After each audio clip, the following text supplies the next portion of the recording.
Today we are going to discuss about 555 timer IC and its functional diagram. The 555 timer IC is used to generate accurate time delay or oscillations. It can provide time delays ranging from few microseconds to hours. Then this 555 timer IC was first introduced by Signetics Corporation as type SC555-NE555 and it was available in three different packaging styles. First one is 8-pin circular style TO99 CAN package, second one is 8-pin mini dip package and the third one is 14-pin dip package. Let's now consider the pin diagrams of these three packages. First consider the circular style TO99 CAN package. Here the IC is in circular shape and here 8 different pins are there and that pins are ground pin, trigger input, output, reset, control voltage input, threshold, discharge and VCC. We will study about the functions of these different pins in detail later. Let's now consider the 8-pin mini dip package. When we consider this 8-pin mini dip package, here also the same 8 pins as in the case of the circular style TO99 CAN comes. But the packaging style is 8-pin mini dip. Now consider 14-pin dip package. When we consider the 14-pin dip package, here that 6 additional pins are NC pins or no connection pins and the remaining 8 pins are same as in the case of previous two. Then the 555 timer IC is widely popular and many manufacturers now provide this IC and different variations of this 555 IC is now available. And some examples are IC556 which contains two 555 timers in 14-pin dip package and the second one is XR2240 that contains a 555 timer with a programmable binary counter in a 16-pin package. Let's now consider the different features of this IC. The 555 timer IC can be operated with a DC power supply voltage ranging from plus 5 volt to plus 18 volt and this feature makes the IC compatible to TTL and CMOS logic circuits. Then this 555 timer IC can drive a load up to 200 milliampere. Let's now consider the functional diagram of this 555 timer IC. This is the functional diagram for 555 timer IC. Here we are considering an 8-pin 555 timer IC. In this functional diagram we can see this 8th pin is the VCC pin and the first pin is the ground pin. When we provide the power supply to this 555 timer IC, the positive terminal of the DC power supply source is connected to the 8th pin and its negative terminal is connected to the first pin and this ground pin acts as a common ground for all the voltage references while using this IC. Then here we can see between this 8th pin and the first pin 3 5 kilo ohm resistors are present and these 3 5 kilo ohm resistors forms a voltage divider network between VCC and ground and actually the name of this IC comes from these 3 5 kilo ohm resistors.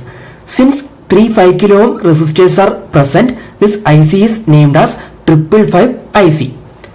Then this third pin is the output pin of this 555 timer IC and the output can be either at high level or at low level and this high level is typically 0.5 volt less than VCC or approximately equal to VCC and the low level is typically 0.1 volt or approximately equal to 0 volt. Then in this circuit diagram two comparators are used. This one is upper comparator marked as UC and this one is lower comparator marked as LC. Then by using this voltage divider network, a 2/3 VCC voltage is applied to the inverting terminal of the upper comparator and 1/3 VCC voltage is applied to the non-inverting terminal of the lower comparator. Let's now consider how we will get these voltages. Consider this voltage divider network. When we consider the voltage at the inverting terminal of this upper comparator, it is the voltage between this point and ground. And here we can see between this point and ground we have these two resistors. Okay, so the total resistance between this point and ground is 10 kilo ohm. Then by using voltage division rule we can calculate the voltage at this point as VCC into 10 kilo ohm divided by 15 kilo ohm. Okay, so that is 2 by 3 VCC. Similarly, we can calculate the voltage at the non-inverting terminal of this lower comparator. The voltage at this point is the voltage between this point and ground. And between this point and ground we have this 5 kilo ohm resistance. Okay, so voltage at this point is the voltage across this 5 kilo ohm resistance. Then by using voltage division rule, voltage at this point is VCC into 5 kilo ohm divided by 15 kilo ohm. Okay, and that is 1 by 3 VCC. And we can see these voltages depends only on VCC and not on any other external inputs. Hence these voltages are fixed voltages. That means when we apply the power supply to this 555 timer IC, here we will get 2 by 3 VCC voltage and here we will get 1 by 3 VCC voltage, and these voltages will never change. It depends only on this VCC value. Okay, and when a fixed VCC voltage is applied, these voltages will never change. Then these voltages act as a threshold voltage to these comparators. Okay, and these voltages controls the timing of the output waveform. That means the timing of the output waveform depends upon these voltages. We will study about the working of this circuit in detail later. Then the timing of the output waveform can also be controlled electronically by applying a control input voltage to this fifth pin. This control voltage input terminal accepts a modulation control input voltage applied externally, and according to that modulation control input voltage, the timing of the output waveform will change, because when we apply an input voltage to this fifth pin, that voltage is actually applied to this inverting terminal of the upper comparator, and when a voltage is present at the fifth pin, then the effective voltage at the inverting terminal is the resultant of these two voltages. Okay, and hence this threshold voltage for this upper comparator will change, and hence the timing of the output voltage will change. Then if we are not using this fifth pin, then we need to ground this fifth pin through a 0.01 microfarad capacitor, and this capacitor will bypass the noise or ripple from the supply. Then the non-inverting input terminal of the upper comparator is called the threshold terminal, and that is our pin number 6, and the inverting input terminal of the lower comparator is the trigger terminal, and that is our pin number 2.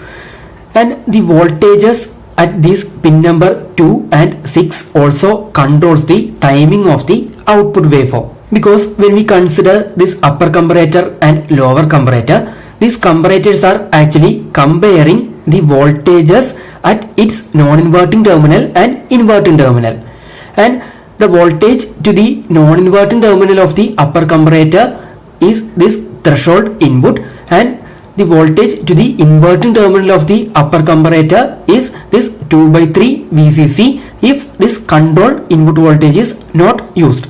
And if this control input voltage is used, then the voltage at the inverting terminal will be the resultant of these two voltages. Okay, and when we consider the lower comparator, the voltage at the non-inverting terminal of the lower comparator is 1 by 3 VCC, and the voltage to the inverting terminal of the lower comparator is this trigger input voltage. So depending upon these voltage values, the output of these comparators will change. We have already studied that when the voltage at the non-inverting terminal of a comparator is greater, its output is at high level, and when the voltage at the inverting terminal of the comparator is greater, then its voltage will be at lower level. So depending upon the voltages at the inverting and non-inverting terminals of these comparators, its output will change. And here we can see the output of these comparators are connected to this control flip-flop, and here an SR flip-flop is used as control flip-flop. Okay, and depending upon the output of these comparators, the SR inputs to this flip-flop changes, and depending upon that, the output of the control flip-flop will change. And here we are using the Q bar output of the control flip-flop, and this Q bar output is connected to the input of this power amplifier or inverter. Okay, and the inverted version of this Q bar signal is available at the output. Okay, so the output of this 555 timer IC is the inverted version of the Q bar output of this control flip-flop, and this Q bar output depends upon its S and R inputs, and the values of this S and R inputs depends upon the inputs to this lower comparator and upper comparator. Okay, so by changing these voltages, we can change the timing of the output waveform. Okay, this second pin is actually a trigger input. That means when we apply a trigger input to this second pin, the output of the 555 timer IC will change, and the trigger input is actually a voltage less than this VCC by 3 or less than this 1 by 3 VCC voltage, and we will study about the function and working of this second input in detail later. Then in this circuit we can see the Q bar output of the control flip-flop is also connected to the base of this transistor Q1. This transistor Q1 acts as a discharge transistor. Here we can see this transistor is an NPN transistor, and the emitter of this transistor is connected to the ground point, and the collector of this transistor is our 7th pin, and this 7th pin is called the discharge pin, because when we wire this 555 IC as a circuit to this 7th pin, we will connect a capacitor. Okay, and this transistor actually provides a path for discharging for that capacitor. When the Q bar output of this control flip-flop is high, then this transistor Q1 will go to on state, or we can say this switch is closed. Hence the capacitor connected to the 7th pin is actually connected to this ground point, and this capacitor will discharge. Okay, and when the Q bar output of this control flip-flop is low, this transistor Q1 is off, or that switch is open, and hence this capacitor will not discharge, and during that time actually that capacitor will try to charge to VCC point. So depending upon the state of this transistor Q1, the capacitor connected to this 7th pin is either charging or discharging. Okay, so depending upon that charging and discharging cycle of the capacitor, the output waveform amplitude and also its timing will change. Hence the voltage at this point 7 or the voltage across that capacitor also controls the amplitude and timing of this output waveform.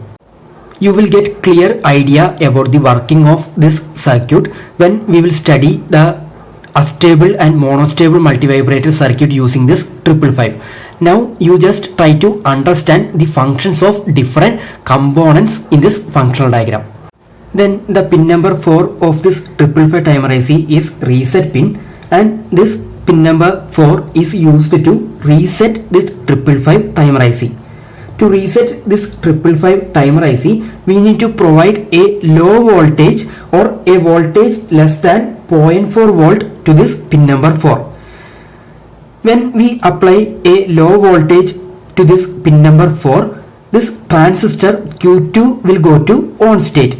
Here we can see this transistor Q2 is a PNP transistor. So when a low voltage is applied to its base, this transistor Q2 will go to on state, and this V reference will reach the input of this power amplifier or this inverter. This V reference voltage is a positive reference voltage, and this voltage is derived from the supply voltage VCC internally. Okay, that means when we apply the supply voltage to this 555 timer IC, a positive reference voltage will also appear here, and this voltage is derived internally, and actually that portion is not shown here. Okay, then when a low voltage is applied to the base of this transistor Q2, this positive voltage reaches the input of this power amplifier, and we know this power amplifier actually acts as an inverter. Hence, at the output of this inverter, we will get a low output voltage. Okay, also this V reference voltage is connected to the base of this transistor Q1, and since this V reference is a positive voltage, this transistor Q1 will go to on state, and hence the capacitor connected to this 7th pin will discharge through this transistor Q1 to 0 volt. Hence, when a low voltage is applied to this reset pin, the output is at low level, and also the capacitor is also at 0 voltage. That means this 555 timer IC is in reset condition. Then to get the normal operation, we need to connect this 4th pin or this reset pin to VCC point, because when a low voltage comes here, this 555 timer IC will remain in its reset condition. That means here the output will be at 0 level itself. Okay, so to get the normal operation, we need to connect this reset pin to the VCC point. Now, to get a rough idea about the working of this 555 timer IC, consider different states of operation of IC 555. Here we will consider different values of input voltages at pin number 2 and pin number 6, and we will check what will be the output. Also, here we are assuming that pin number 5 is connected to ground through capacitor 0.01 microfarad. So first consider this condition. At pin number 2, if the voltage is below 1/3 VCC, consider this functional diagram. Here, when the voltage at pin number 2 is below 1/3 VCC, then the voltage at the non-inverting terminal is greater. Here we can see the voltage at the non-inverting terminal is 1/3 VCC, and if the voltage at the inverting terminal is less than this 1/3 VCC, then voltage at the non-inverting terminal is greater, and the output of the lower comparator will be at high level, and hence this S will be high, or we can take it as 1. So consider that condition again. So when the voltage at the pin 2 is below 1/3 VCC, that S value is 1.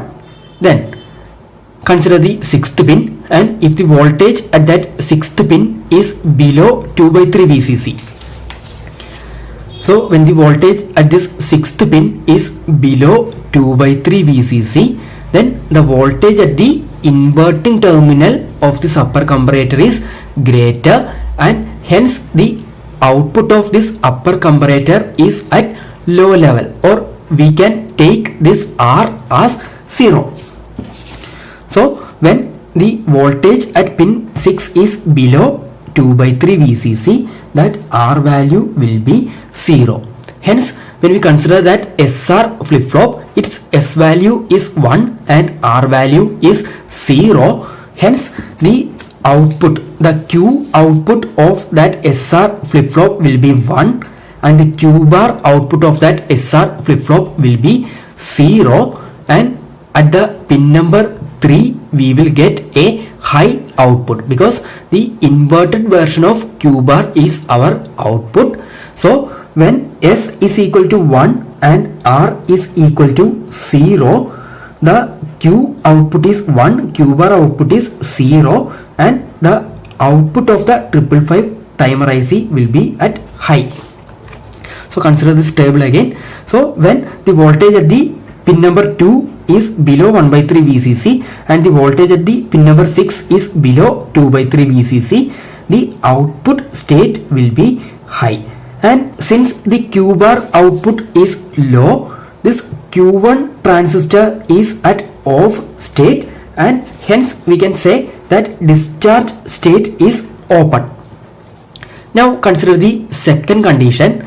When the voltage at the pin number 2 is below 1 by 3 VCC. When the voltage at the pin number 2 is below 1 by 3 VCC, we will get S as 1.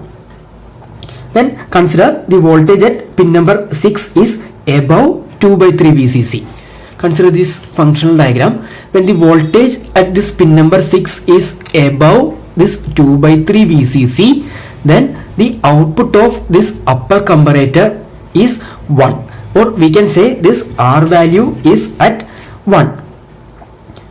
And when this 1-1 condition occur at the SR flip-flop, we know actually this SR flip-flop don't use this 1-1 condition, and here we consider that the output remains in the last state, and also the pin number 7 also remains in the last state. Okay, then consider this third condition. When the voltage at pin number 2 is above 1 by 3 VCC. So consider this functional diagram. When the voltage at this pin number 2 is above 1 by 3 VCC, voltage at this inverting terminal is greater than the voltage at the non-inverting terminal, and hence the output of this lower comparator will be 0. So here S will be 0. Then at the pin number 6, the voltage is below 2 by 3 VCC. So at this pin number 6, voltage is below this 2 by 3 VCC. So voltage at the inverting terminal is greater.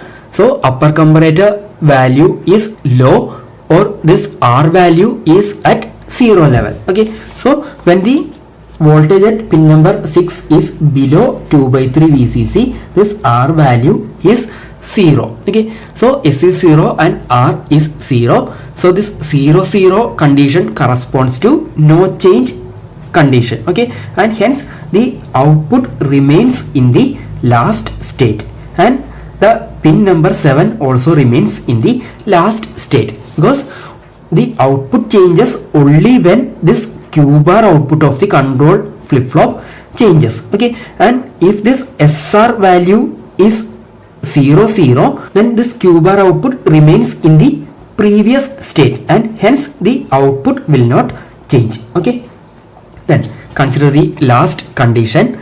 When the voltage at the pin number 2 is above 1 by 3 VCC. When the voltage at the pin number 2 is above 1 by 3 VCC, then S value is equal to 0. And when the voltage at the pin number 6 is above 2 by 3 VCC, then that R value will be 1. So under this condition, S is 0 and R is equal to 1. Okay, so the flip-flop is in reset condition. So this flip-flop will go to reset condition. That means Q is 0, Q bar is 1, and the inverted version of that 1, that means low, will be the output. So under this condition, we will get the output as low, and then the Q bar value is high, and that high value is applied to the base of this transistor Q1. So this transistor Q1 is on, and hence that capacitor or this 7th pin is connected to ground. Okay, so when we consider that discharge state, it is connected to ground. So this will give you a rough idea about the working of this 555 timer IC. When we consider the standby state or the stable state of this 555 timer IC, that stable state makes the output Q bar of the flip-flop high, and this makes the output of inverting power amplifier low. And if we apply a trigger input under this condition, the output of the flip-flop will change according to the trigger input. We will study about the working of this 555 timer IC in detail when we study the astable multivibrator circuit and monostable multivibrator circuit using this 555 timer IC.